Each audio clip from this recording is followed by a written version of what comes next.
Alrighty, I think I'm ready to go, so I'm going to go ahead and start.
Philip says Beethoven's Fifth, please. Okay. Maybe not the whole thing. Is it the do do? Da, da, da, da. Okay, what can we do with that? Can you play that with jazzy chords? Can do it with jazzy chords. Yeah.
Beethoven's Fifth with jazzy chords, Kelly. Derek. Yay, thank you.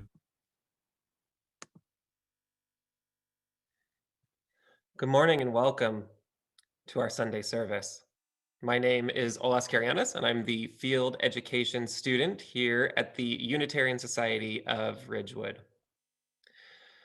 As always, I offer a heartfelt thank you to the team that brings our services alive each week.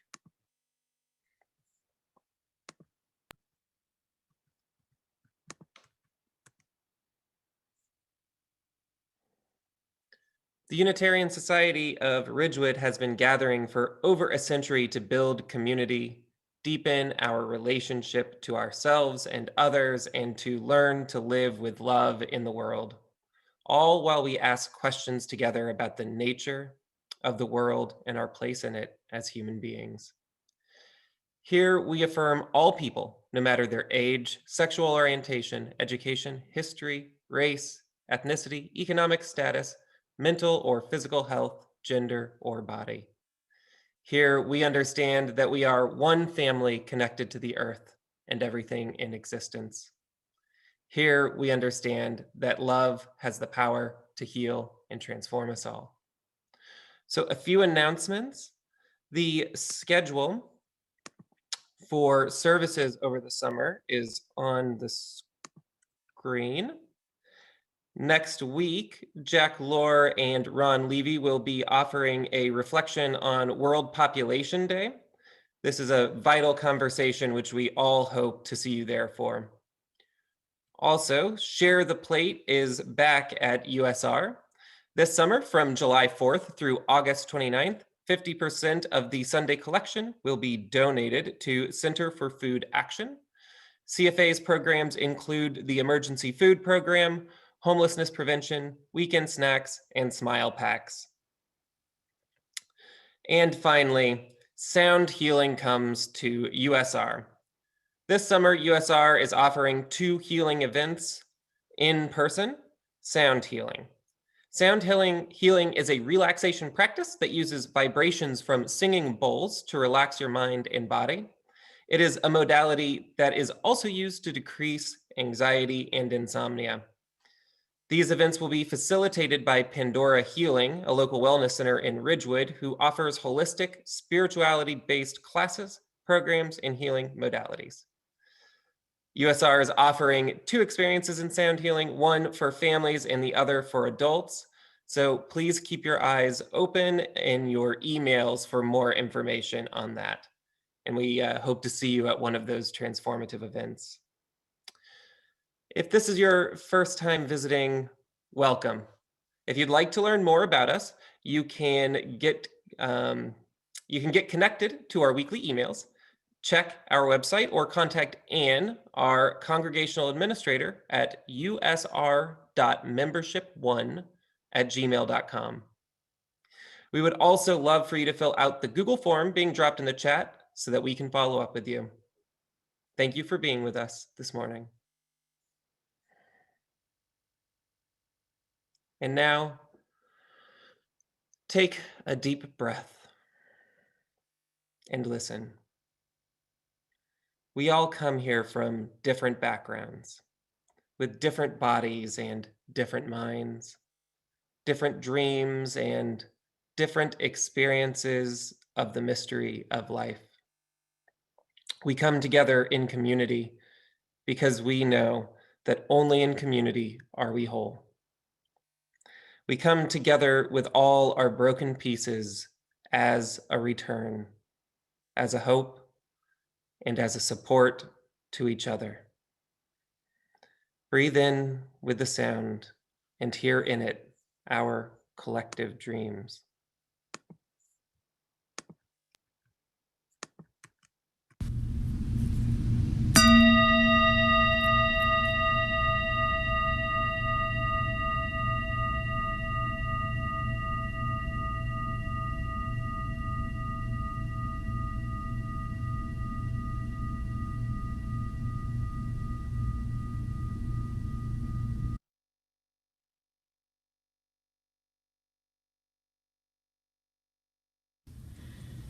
Please join us in the words for lighting the chalice. They can be found on your screen. We light this chalice for the light of truth, the warmth of love, and the energy of action as we gather together in the circle of community.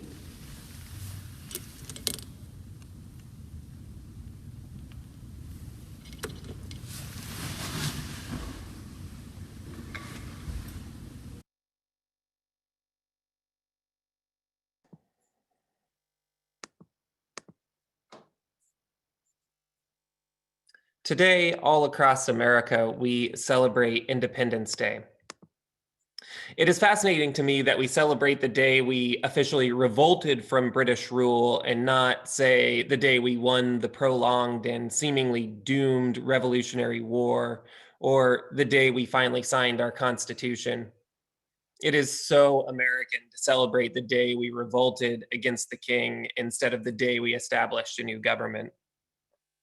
We are often bombarded at this time of year with images of the founding fathers. And for most of us, the history of America's founding is most often represented to us through these idealized images, sculptures, paintings, etc. And all of these images suffer from the biases of their age. There is a famous sculpture of George Washington, which stands in Virginia State House. And it depicts a masculine frame of George Washington in military regalia, standing with his hand on a column and a walking stick in his left hand. Interestingly, his right leg appears longer than his left in the sculpture. And the reason for this is because the French sculptor who made the statue used as his model Gouverneur Morris. Morris was the ambassador from America to Paris, who is perhaps most well known for crafting many of the words found in the American Constitution. As a young person, Morris had his leg amputated following a carriage accident, and his arm was terribly burned following that. He ambulated with a cane and a prosthetic limb, which was slightly shorter than his other leg.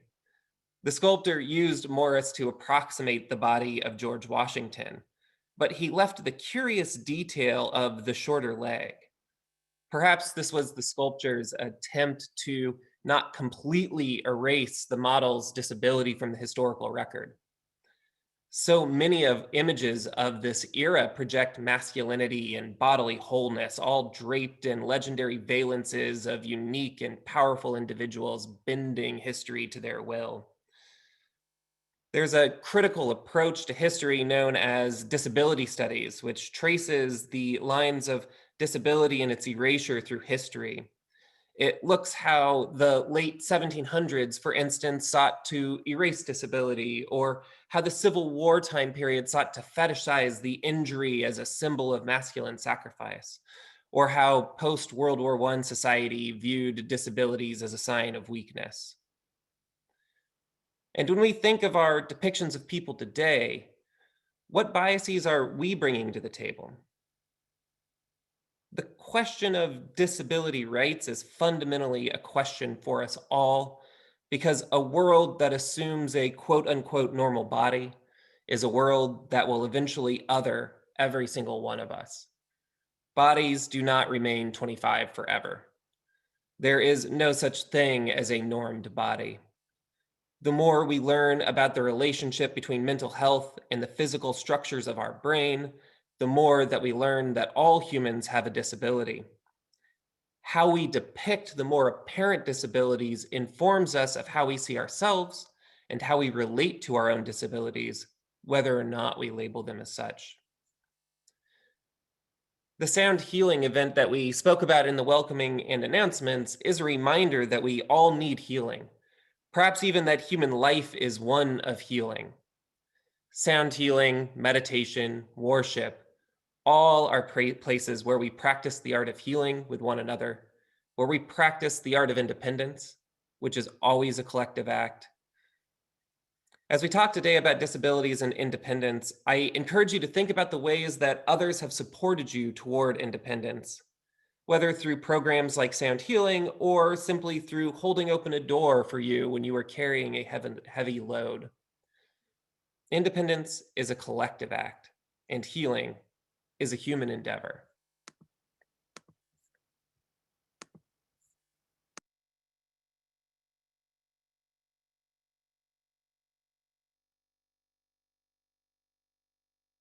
Please join in our hymn, number 1021, Lean on Me.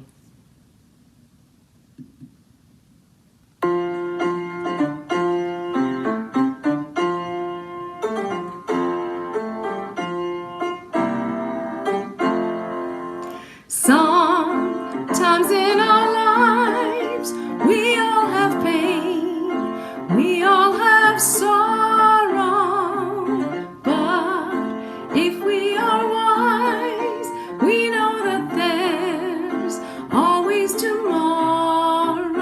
Lean on me when you're not strong, and I'll be your friend. I'll help you carry on, for it won't be long till I'm gonna need somebody to lean on.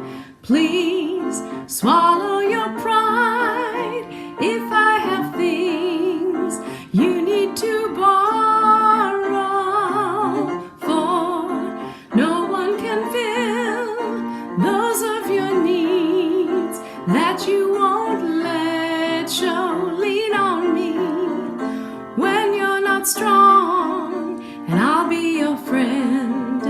I'll help you carry on, for it won't be long till I'm gonna need somebody to lean on.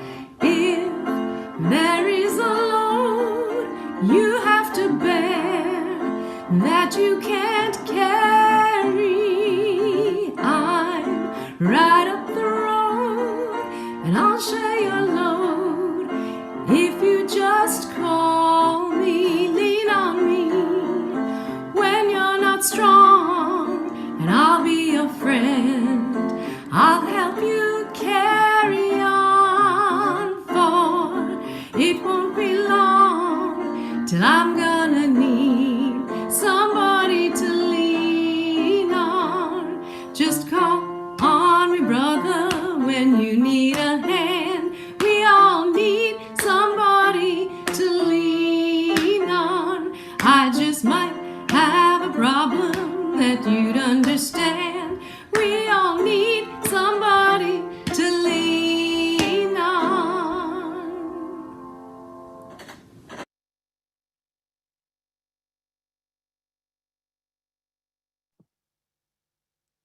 Our first reading is from Judith Heumann, who is a disability rights activist.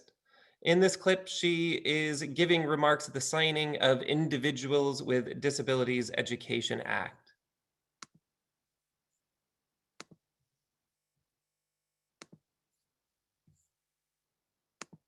Now you're going to make me cry, and I've been practicing so hard not to do that. Mr. President, and the best secretary in the Department of Education we've ever had, Secretary Riley.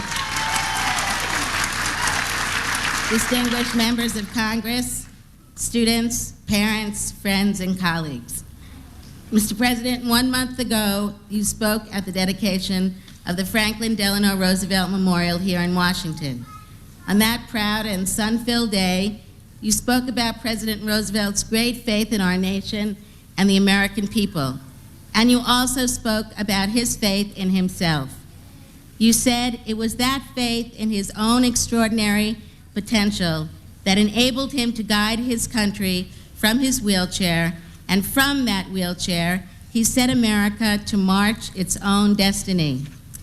Mr. President, today we come together to celebrate the extraordinary potential of millions of disabled young people who are ready to help America move toward our common destiny in the 21st century. It was, however, one of the great ironies of this century that President Roosevelt, who was so sure and resolute in his leadership, often felt the need to hide his disability. Today, we understand why. He lived at a time when disabled people were segregated, hidden away, and ignored. I was born in the midst of that period. When it was time for me to go to school, the school officials did not see me, they only saw my wheelchair. And they barred me from school because they said I was a fire hazard. Well, it was pretty easy for them to push around a kindergarten kid, but my mother was something else again.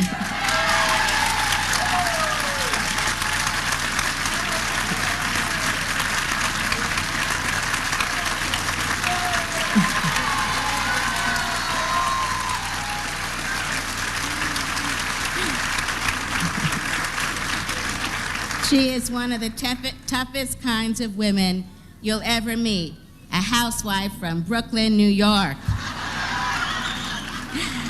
Without experience, she and my father became an activist and my strong advocate. And finally, I did get my education. Thank you, Mom. Years later, when I applied for my teacher's license, the Board of Education of the City of New York refused me once again. The old adage, wheelchair equals fire hazard. But this time I could fend for myself, so I sued the Board of Ed. And I got my license and taught for 3 years in Brooklyn Elementary School, Kennedy King. Today, thanks to the IDEA, those days have been replaced by the light of hope and opportunity. And this light has given us a brand new vision. Today, we can see a future where no child is denied his or her civil right to obtain a quality education. We can see a future where young people learn in different ways, but all are expected to learn to higher standards. And I am talking about young people, like all of you on the stage today, Josh Bailey, Danielle Bustos, Lamar Lawson, Will McCarthy, and Cecilia Pauley, and all of you out here in the audience and around the country. We can see a future where we finally put an end to the divisive, false argument that goes, something for your child means something less for my child. If the American experience tells us anything, it is that expanding opportunity lifts us all up. Let us be a proud nation that takes responsibility for all our children. Today, we can also see a brighter future for the parents of children with disabilities, parents like my mother, and those here today, Diane Lipton, Barbara Raimondo, Mary Samosa, Penny Ford, Paul Guzzo, Connie Gardner, and everybody else here. The new IDEA helps make sure that parents will not have to resort to superhuman means to get what they need for their children. Most importantly, we can see a future where the tyranny of low expectation is overthrown once and for all.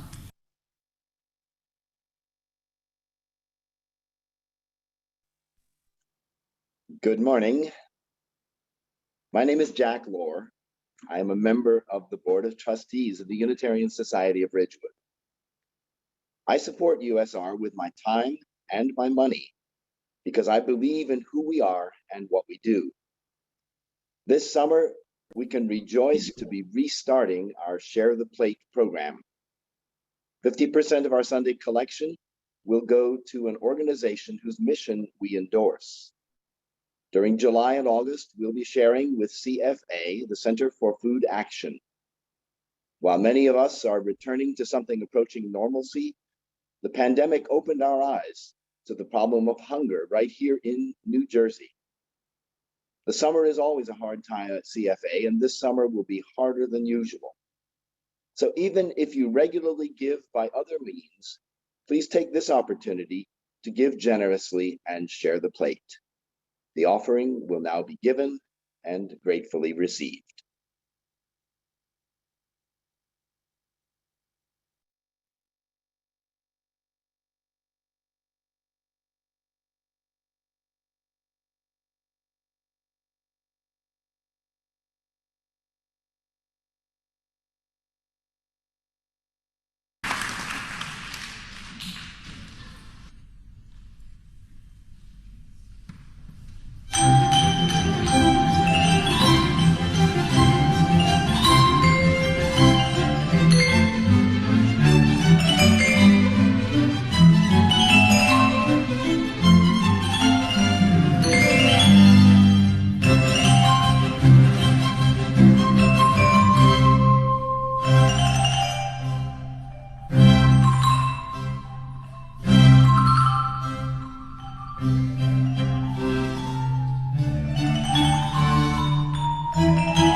Every week we come together to listen, to speak, to breathe. And we also come together to be in silence, to hold with each other the space for silent reflection.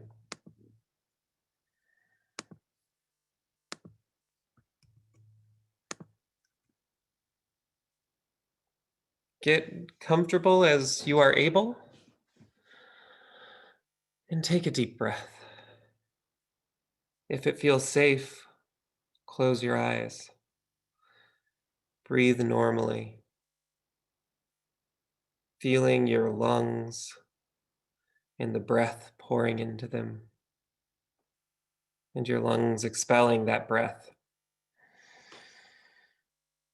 The circular rhythm of life. Feel your heart pumping that life throughout all of your body.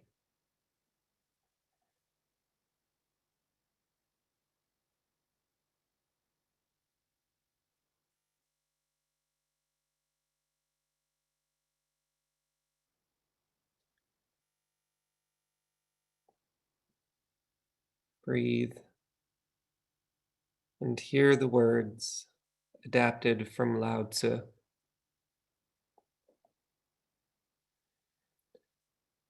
Be broken to be whole. Twist to be straight. Be empty to be full. Wear out to be renewed. Have little and get confused. So wise souls hold to the one and test all things against it. Not showing themselves, they shine forth. Not justifying themselves, they're self-evident. Not praising themselves, they're accomplished. Not competing, they have in all the world no competitor. What they used to say in the old days, be broken to be whole. Was that a mistake? Truly, to be whole is to return.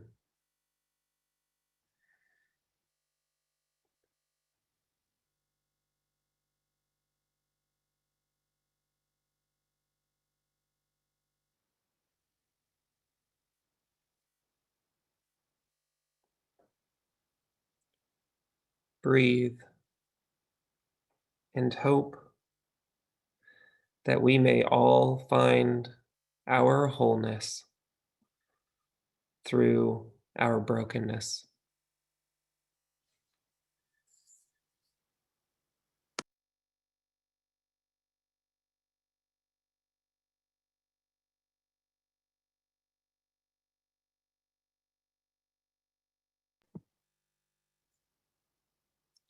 Our next reading is from Stephen Hawking.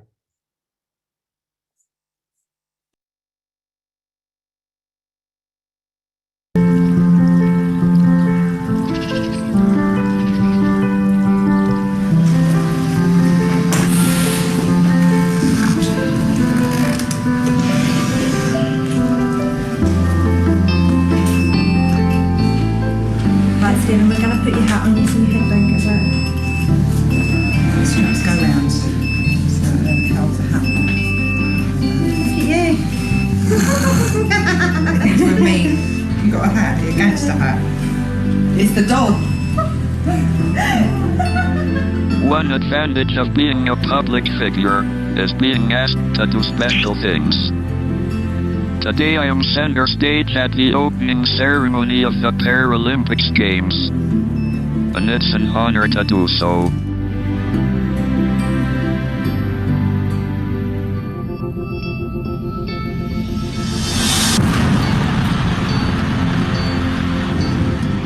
Ever since the dawn of civilization, people have craved for an understanding of the underlying order of the world.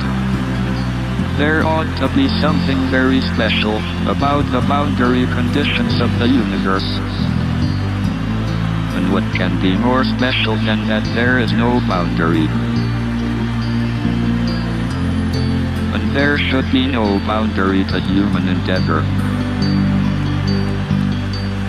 The Paralympic Games are all about transforming our perception of the world. We are all different. There is no such thing as a standard or run-of-the-mill human being, but we share the same human spirit.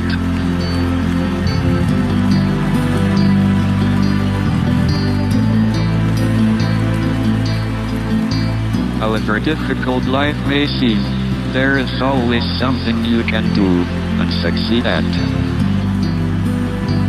The games provide an opportunity for athletes to excel, to stretch themselves, and become outstanding in their field. So let us together celebrate excellence, friendship, and respect. Good luck to you all.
Ten, 20, 30, 1, F, J, C, 10, 1, 2, O, 10, 20, 1, 2, L, 10, 1, 2, O, 10, 20, 1, F, R, 10, 20, 1, S, 10, 20, 30, colors.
10, 21, 2, L, 10, 1, 2, O, 10, 21, F, R, 10, 21, F, 10, 1, 2, O, U, space.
I worked at a home for people living with developmental disabilities for several years.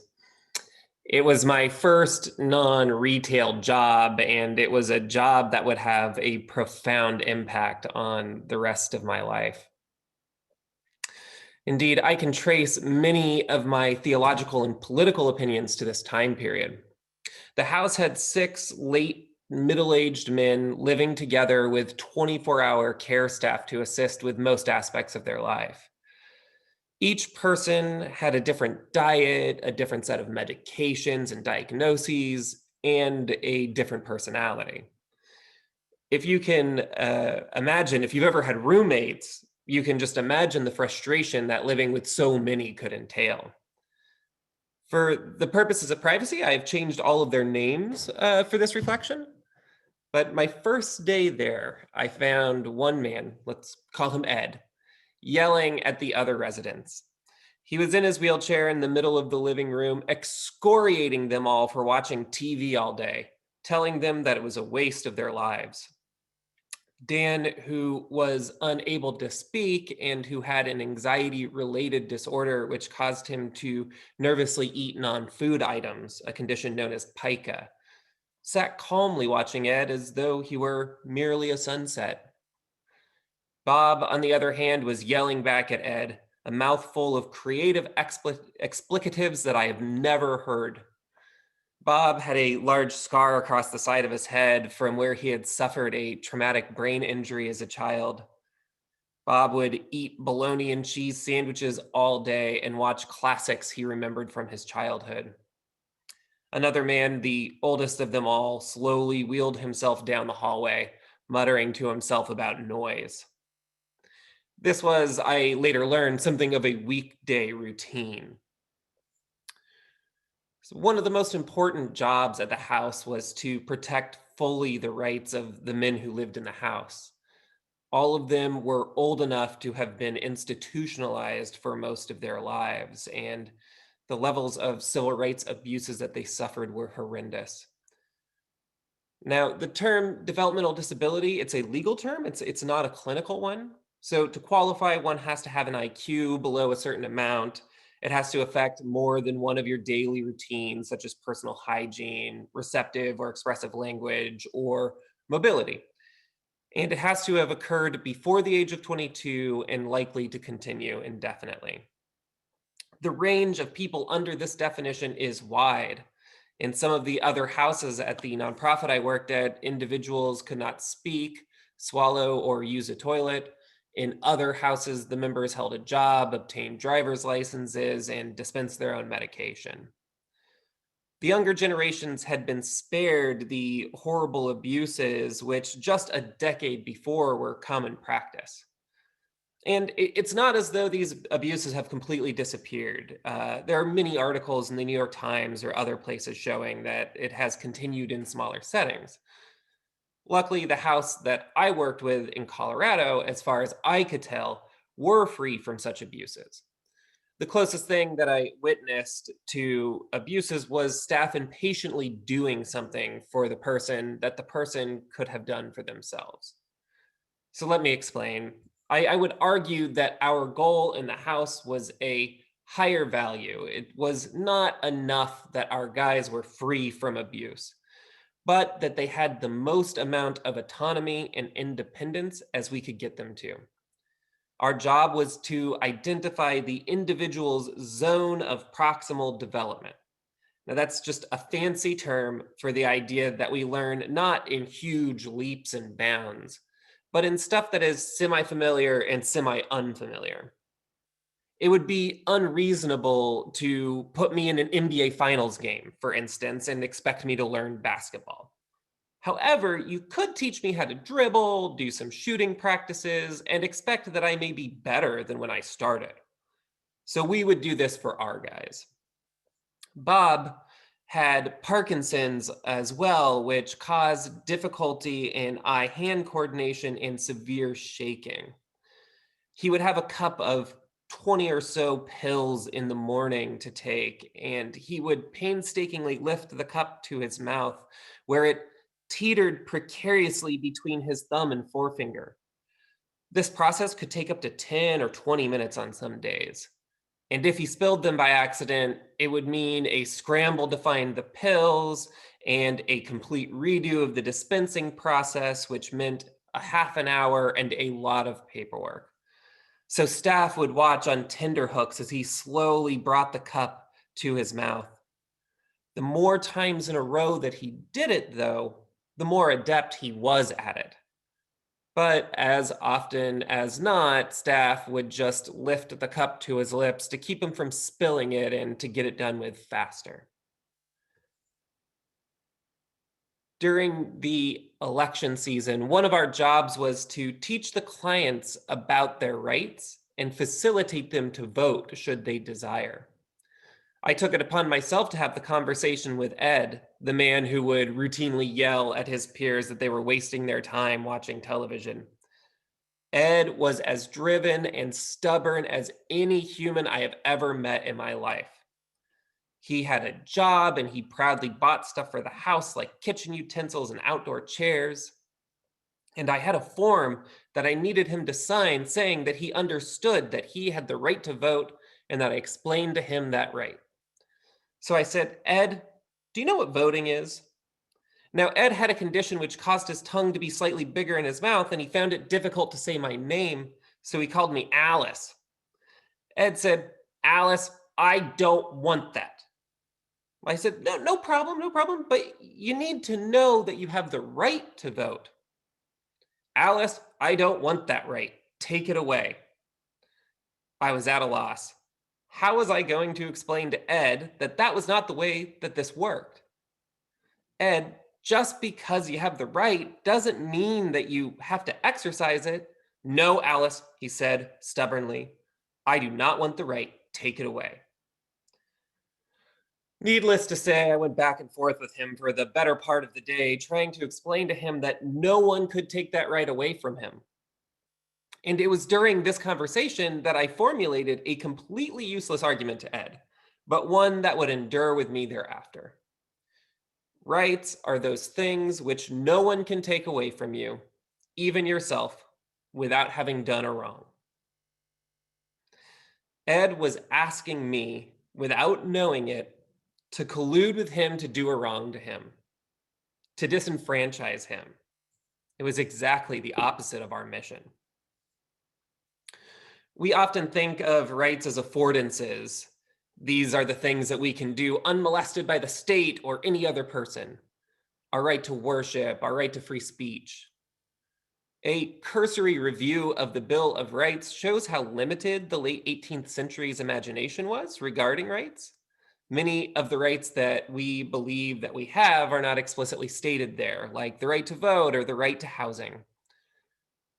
But on this Independence Day, we celebrate not the Bill of Rights, but the Declaration of Independence, the document that officially announced our intention to divorce ourselves from the United Kingdom.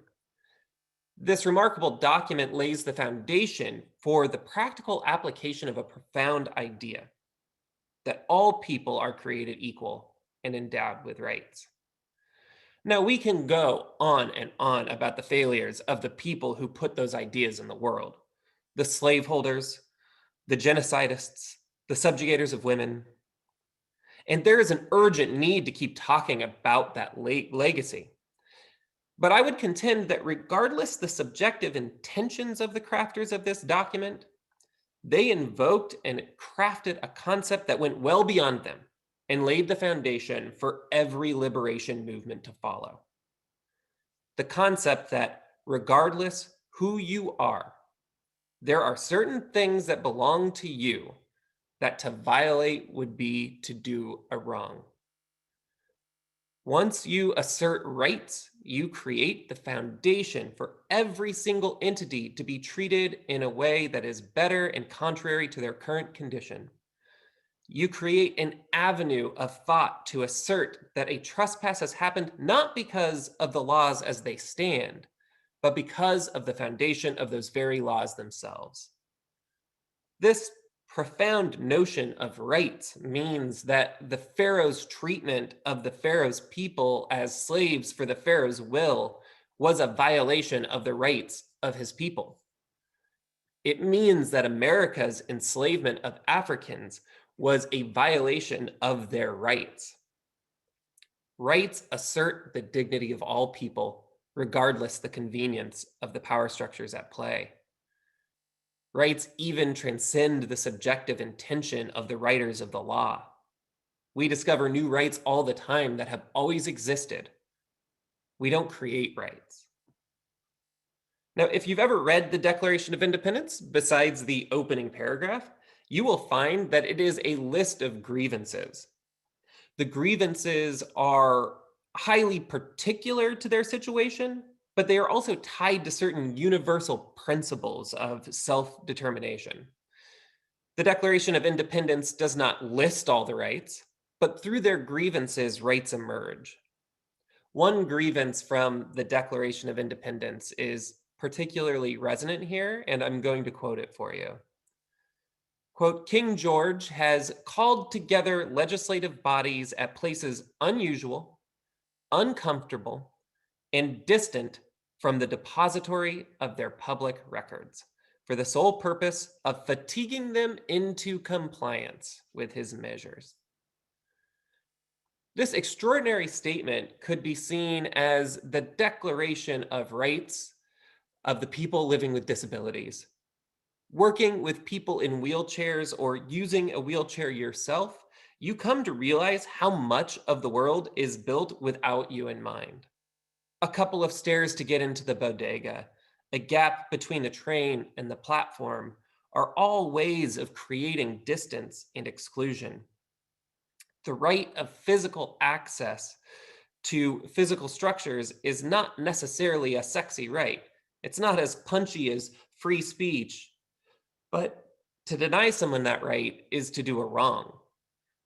To create conditions which are uncomfortable and distant, as the Declaration says, has the effect of fatiguing people into compliance. Now, obviously, the intention of the writers of the Declaration was not an impassioned defense of people with disabilities and their rights. It was a complaint by white men who were free to travel wheresoever they wished about the tactic of the king to create physical boundaries to their access to procedures to which they had a right. But the assertion of a right implies the right in all humanity, the right to access. The celebration of Independence Day is not, for me, a celebration of how we got it right. That sort of hubristic patriotism that says we are the greatest country ever to exist and don't you forget it. No, it's a celebration of the assertion that we all have dignity, that it is the job of civilization to protect and serve each other's dignity, and it is the work of justice to identify rights, typically through listening to the experience of the wronged, such that we may lift us all up to equality. It also means that we have to be ever vigilant against the infringement upon the rights of those among us with the least voice to scream the wrongs that have been perpetuated. We cannot let politicians use the rhetoric of care to strip people of their rights in the name of economic development or tourist dollars. Often, rights are only identified through the cries of pain from the dispossessed.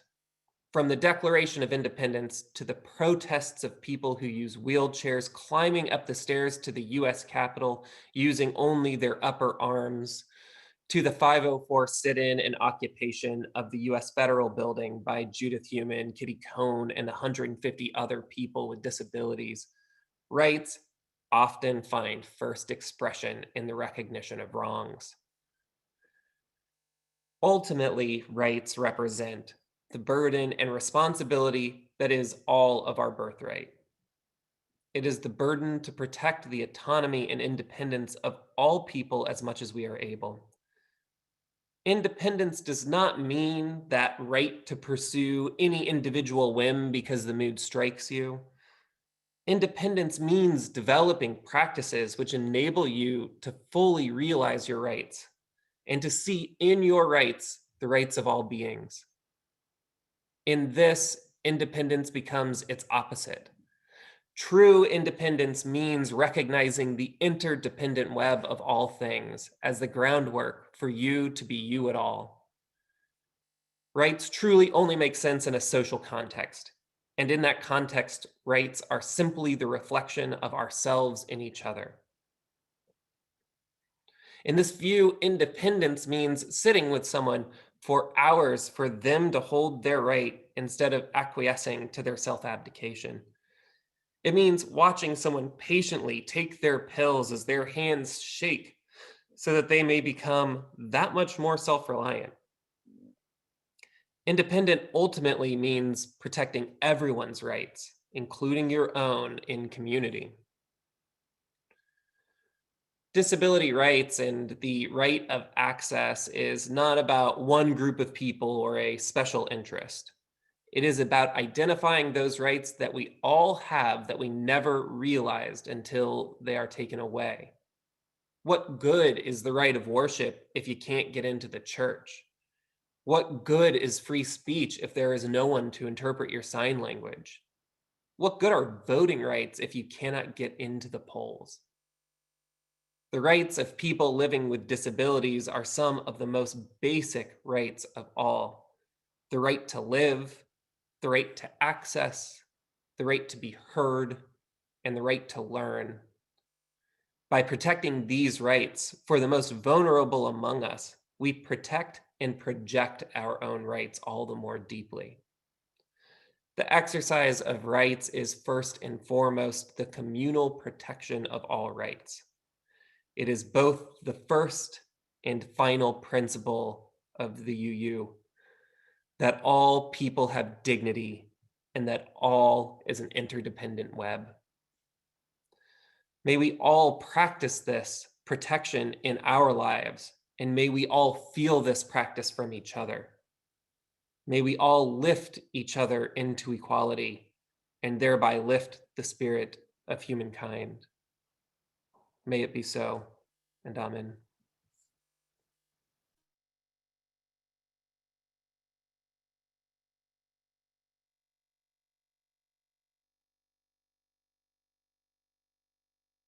Please join in singing our hymn, number 93, To Mercy.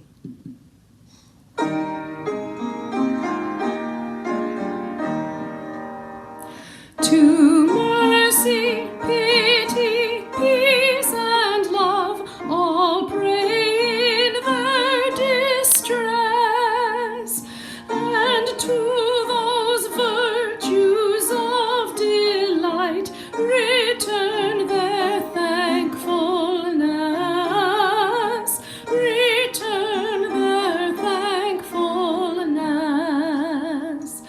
For mercy has a human heart, and pity a human face, and love the human form divine, and peace the human dress, and peace the human dress. Then every one of every clime that prays in deep distress, prays to the human form divine, love, mercy, pity, peace, love, mercy, pity, peace.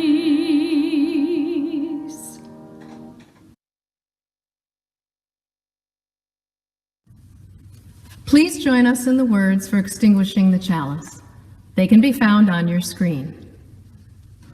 We extinguish the flame, but may the light of truth, the warmth of love, and the energy of action burn bright in our hearts until we are together again.